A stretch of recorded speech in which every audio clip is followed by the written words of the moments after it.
From a young age, I always dreamed that one day I would play in front of thousands of people in the NFL making millions of dollars. But in the world today, little did I know, all I had to do was go play college football at a powerhouse SEC school to make millions of dollars.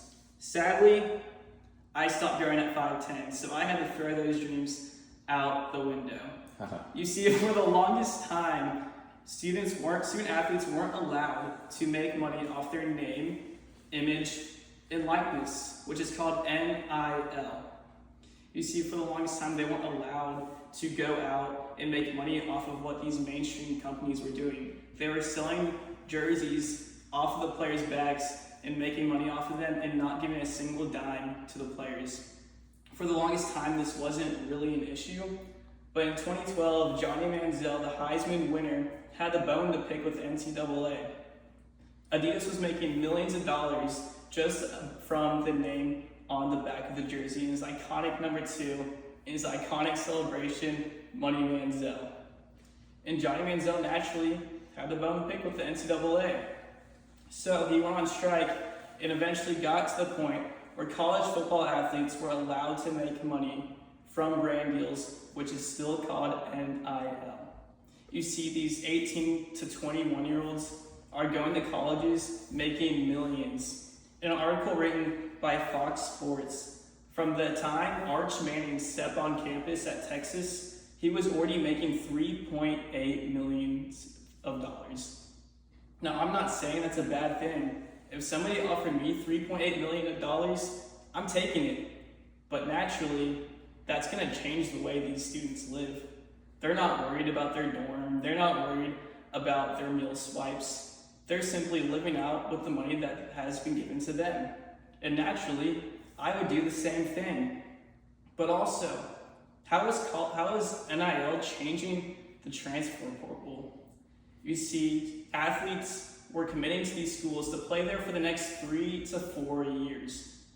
But due to NIL, players are now allowed to put their name and publicity into the public to make money. So these schools that were getting these commits to play for the next 3 to 4 years were starting to leave so they could go make money and put their name into the public eye.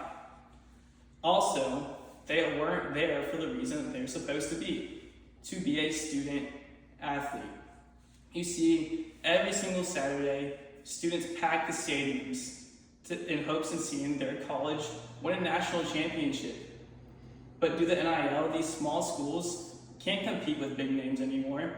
They can't afford these contracts. And nowadays, college football is treated more of a free agency system. And people are not looking into the economic standpoint behind these players. In an article written by the Lake Forest Scout, NIL has quite an impact on college football experience. It has offered incredible benefits to individuals. However, it has created some issues for teams as a whole. Players can create challenges in the offseason when some players may feel entitled to a certain amount of money they have made. So how has NIL changed the transfer portal? But how is NIL also changing college football today? In the past, everybody was on the same equal playing field. Small schools, big schools, it didn't matter. But like I said, these small schools can't compete with big powerhouse SEC schools anymore. They can't afford the contract. They can't afford these players. And so they started to fall off. These small schools can't compete from the time their season started and simply just won't make the college football playoffs anymore and have no chance in winning a national title for their school.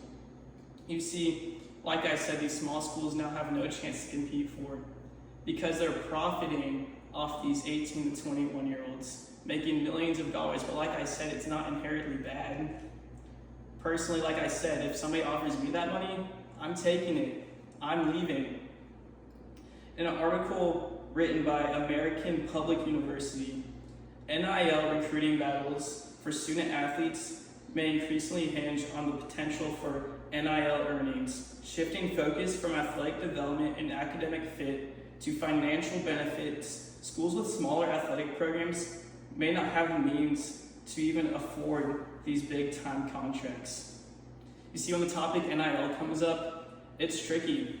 Because like I said, students are just going to stadiums, packing up the stadium to see their college play. But they're not truly looking on what's happening behind the scenes. They're not focused on the amount of money they're making. They're simply there for a good time to hope, watch their team compete for a national championship. Like I stated, I had the dream to play college football in the NFL. But if I were to go back and tell myself what could have happened if I attended that extra practice, it might have made me a millionaire today due to NIL.